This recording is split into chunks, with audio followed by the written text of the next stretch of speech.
Tungkol po ito sa viral video na hinuling nakahubad sa labas ng bahay, mga ka-safety. Kasi po, hati talaga ang opinyon ng ating mga kababayan dito. Unahin natin yung magandang opinyon ng ating mga kababayan. Tama naman daw na hulihin talaga yung mga nagkahubad sa labas, sa kalsada na hindi nakadamit.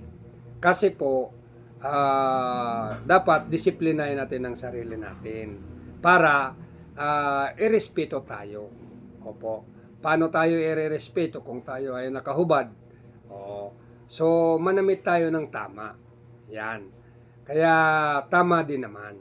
Yun yung opinion ng ibang kasipti natin. Sa mga negative opinion naman po, ito po yung sinasabi nila.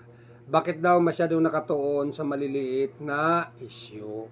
Bakit daw yung mga nagnanakaw sa kabanang bayan hindi raw tutukan? At yung mga nagtatago sa batas hindi tutukan na dapat isolve na yan para at least may accomplishment naman po tayo. Yun. Kung alin yung maliit na issue lang, tinututukan ng gusto, katulad yan. So, magising po tayo mga kababayan. Magising tayo yung mga nakaupo sa ating pamahalaan, mga namumuno sa atin. Dapat po pag-isipan nyo naman muna.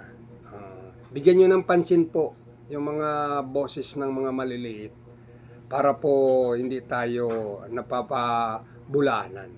Ilang po mga ka-safety. Kung may natutunan, paki-like and comment, share lang po para sa ating munting bahay. Salamat!